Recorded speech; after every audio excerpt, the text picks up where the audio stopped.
Dr. Jorge Bastos Garcia, 45 anos, nasceu no Irajá, bairro suburbano do Rio de Janeiro, no dia 21 de outubro de 1943.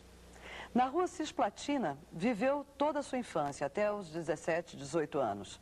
Em seu período de formação, passou pelo Colégio Arte e Instrução, Escola Municipal do bairro. Formou-se depois na Faculdade de Medicina do Triângulo Mineiro, em Uberaba. A trajetória de sua vida vem sendo marcada pelo espírito de luta. Homem renomado, conhecido em todo o Brasil, já atendeu em 17 anos de carreira 25 mil clientes. Toda a sua vida e obra é registrada por uma veia humanista. A memória nacional de hoje é de Dr. Jorge Bastos Garcia.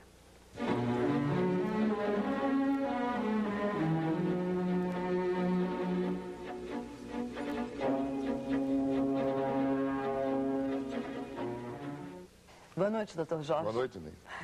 Doutor Jorge, esse programa, em geral, começa falando sobre a infância. Eu acho que é, novamente, a melhor maneira da gente começar o de hoje, que eu tenho a impressão de que vamos chegar finalmente à conclusão de que o homem de hoje tem muito a ver com o menino de Irajá. E a minha infância foi começada, nasci no Irajá, você já leu, na rua Cisplatina. Com 7 anos, mais ou menos, nós mudamos para a Avenida Automóvel Clube. Quem conhece o Irajá sabe o que é. Hoje é destruída pelo metrô.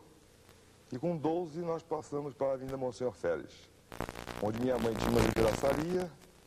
Eu fiz meu curso primário na Escola Mato Grosso do bairro, na Escola Municipal do bairro. Fiz ginásio científico, na época era ginásio científico, né? No Colégio Arte e Instrução em Cascadura. E minha vida foi feita sempre voltada para o estudo. Eu gostava de estudar. Era uma coisa que eu queria ser alguém, e acho que você, para ser alguém, tem que partir para uma determinada linha de ação. E essa linha de ação sempre foi o estudo. Eu acho que o estudo é que leva a pessoa a algum lugar. E se não levar a algum lugar, pelo menos deixa você com uma cultura, não é, boa, para que você se posicione perante a sociedade como uma pessoa de um nível melhor. Eram muitos irmãos? Um só. Joel Bastos Garcia, né, meu irmão, e ele não quis, ele não optou por não estudar, ele não gostava, o que diferia de mim, que eu era a pessoa que era sempre o primeiro no colégio de instrução e ele era difícil, tanto que ele teve que sair do colégio de instrução e foi para o colégio Cristo Rei em Vaz Lobo, porque ele não queria estudar e isso repercutia mal para ele, porque seu irmão é o primeiro do colégio, você, entendeu? Então isso foi muitas comparações.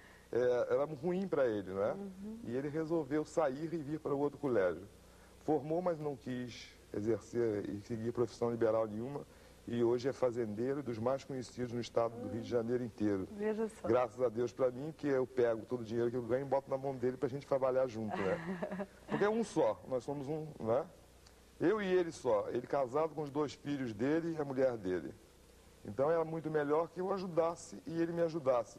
Porque assim eu fico mais tranquilo de exercer a medicina e a parte econômica fica tudo na mão dele, porque eu acho muito mais fácil para o médico se voltar só para a parte médica e gostar da parte médica e atender com a parte médica, sem estar se preocupado com as mirabolâncias econômicas. Né? Mas aí, nesse tempo e nessa infância, esse menino Jorge já pensava em ser médico, não?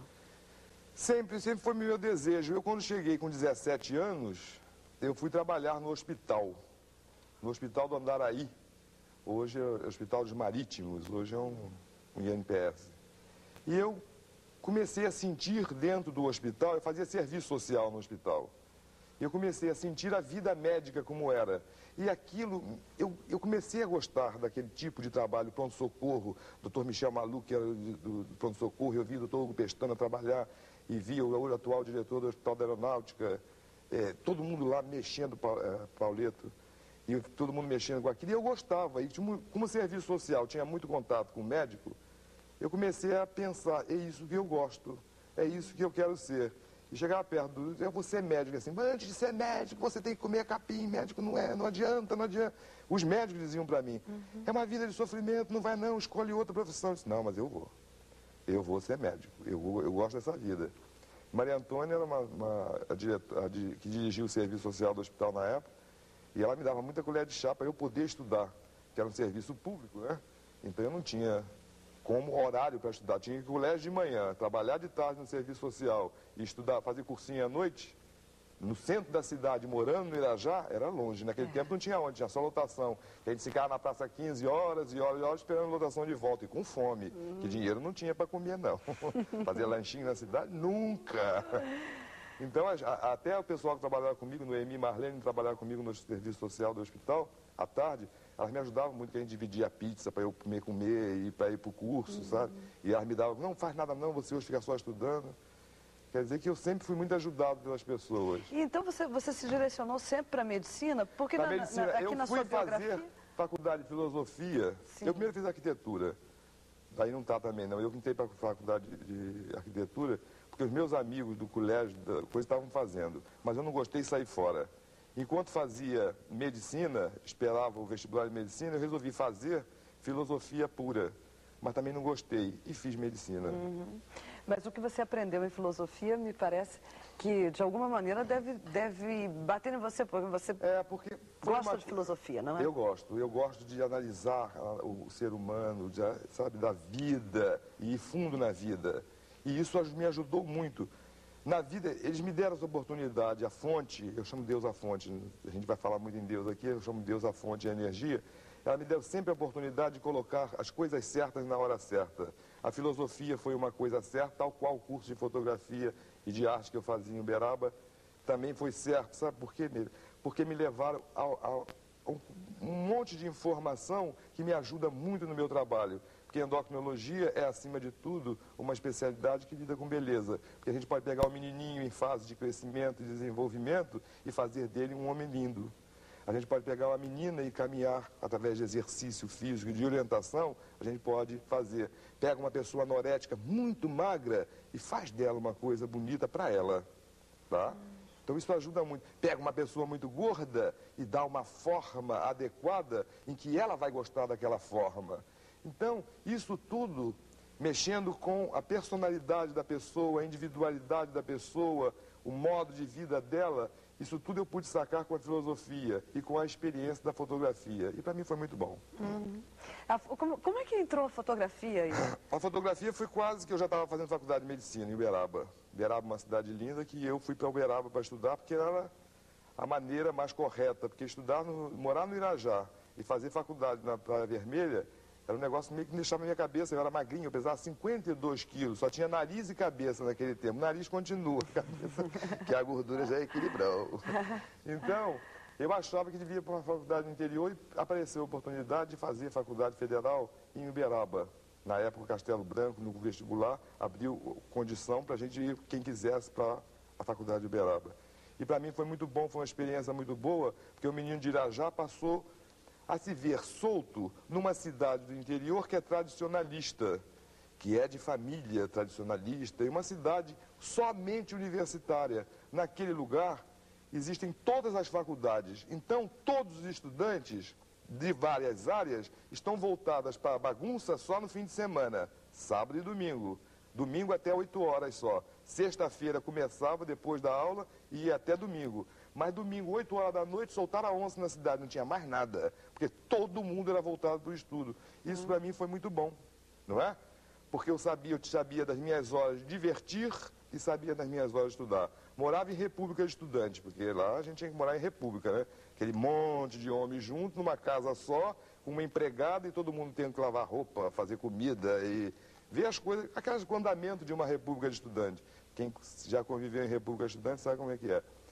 E foi muito agradável, porque lá também aí as meninas da cidade começavam, os cariocas, a gente era os cariocas Carioca em mim, faz né? sucesso. Então a gente já vinha, convidava a gente para uma festa, davam festa para nós, então eu pude conviver com o que foi de melhor lá. E uma vez de brincadeira, alguém me mostrou um retrato que tinha feito no Rio de Janeiro, eu disse, eu faço melhor. Se você faz melhor, então faz. Eu fiz um curso na PUC de arte fotográfica e fui e acabei virando fotógrafo oficial da cidade. Eu fazia pôster de todo mundo. E tem gente até hoje, quando eu chego na cidade, eu tenho os teus pôster guardados, hein? Então eu fazia pôster de todo mundo. E com isso, a Taliba Guaritá Neto era o jornalista da cidade, o colunista social da cidade, uma pessoa que todo mundo conhece, é famoso, netinho. E ele me convidou para botar os retratos no jornal. Então, tinha essa facilidade. Os mais bonitos, ele publicava na coluna social. E acabei com isso, fazendo coluna social também, escrevendo no jornal, fazendo coluna social. E foi uma coisa muito boa, foi uma experiência que só tem a acrescentar. Foi muito bom, muito gratificante a minha passagem por Uberaba.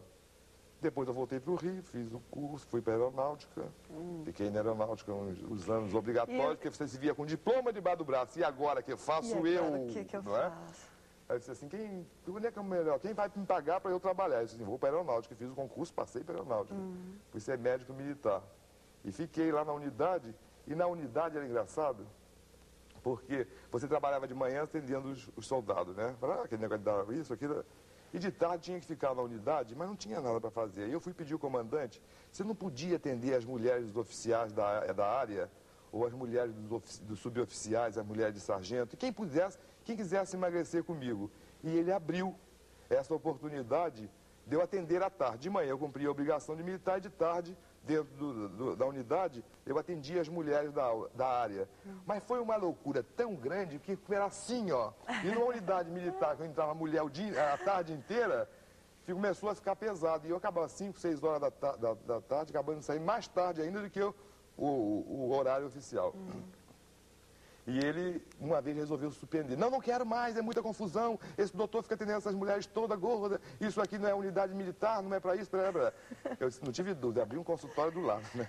Então quando saía às 5 horas da unidade, acabava 4h35, eu ia atender aquelas mulheres que eram minhas clientes na unidade. Mas aí já no consultório, né? E com isso foi muito bom que eu ganhei muita experiência. E como é que você escolheu a endocrinologia? Eu queria fazer psiquiatria no início. Eu entrei para a faculdade para fazer psiquiatria.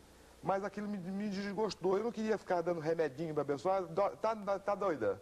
Dá um remedinho para ela que ela vai acalmar. E ela com aquela cara de bestalhada, tomando os tranquilizantes, e não respondia a nada. Então eu achava que aquilo não estava fazendo nada de beleza, não estava dando, não estava contribuindo para nada. Eu achava que aquilo devia ter uma coisa muito melhor do que dar um simples remédio e dizer, para ela que ela vai ficar aí quietinha e não vai dar trabalho nenhum. Eu queria alguma coisa que me desse trabalho.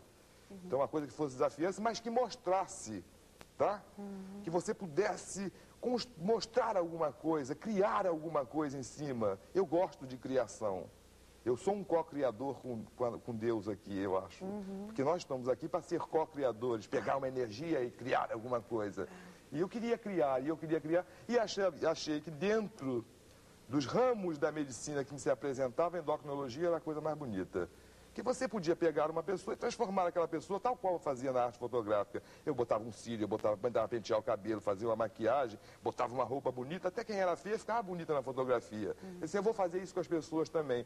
Tem que ter uma maneira de você abordar essa pessoa e fazer com que o pensamento dela, o sentimento dela, para a vida, ela possa se sentir mais bonita. E ela se sentindo mais bonita, ela vai ficar mais bonita.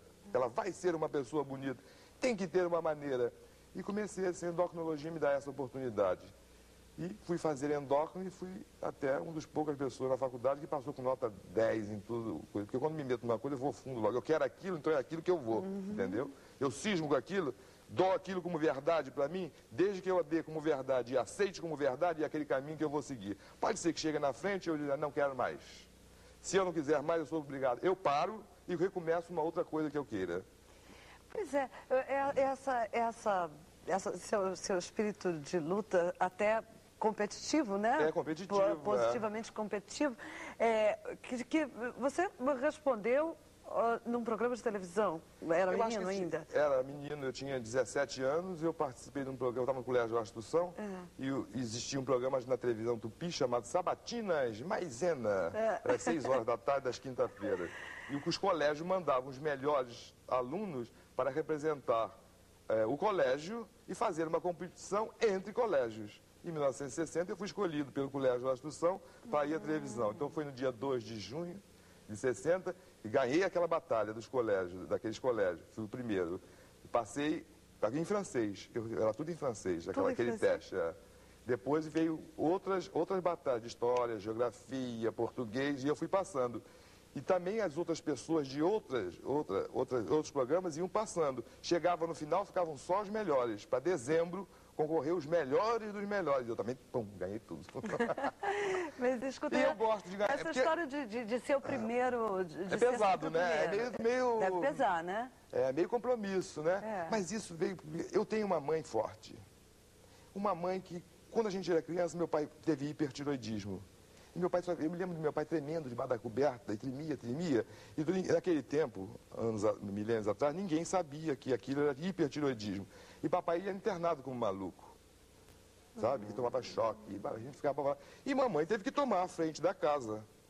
Então a gente via aquela mulher, sabe, que saía de manhã, ia para a loja, que ela abria um comércio para ela, para poder segurar a barra da casa dela, né? E voltava meio-dia para dar comida aos filhos delas, ia de novo para trabalhar e voltava de noite cansada para fazer o jantar. E aquela mulher forte com um marido que na época não estava bem de saúde, né? Tendo que ela pensando que o marido dela estava maluco, mas ele tinha hipertiroidismo. E um médico lá no Irajá lutou, doutor Geraldo Araújo. Eu já vi isso na faculdade, é uma coisa nova, isso é hipertiroidismo, opera. Mamãe acabou decidindo, opera, perdido vai ficar, né? E operou, mas ficou bom. Meu pai ficou uma maravilha, mas aquele espírito de competição e de luta da minha mãe, de ter que, sabe, competir com a vida, ela passou pra gente, passou pra mim e pro meu irmão. E nós somos umas pessoas responsáveis e lutadoras. Meu irmão também é o melhor na área dele, ele mexe com cavalo campolino. Então é a pessoa respeitada no meio do cavalo. Essa coisa é gostoso de sentir. É muita cobrança, não é? Se você não tiver uma cabeça harmoniosa e equilibrada com você mesmo, essa resposta que você tem que dar às pessoas que esperam isso de você, já que você deu essa condição delas te cobrarem, sabe? Tem hora que balança. Mas é legal, é bonito. Voltando à endocrinologia, eu queria lhe perguntar o seguinte, sempre que se fala nisso, em endocrinologia, se pensa numa coisa estética. Para que mais serve a endocrinologia?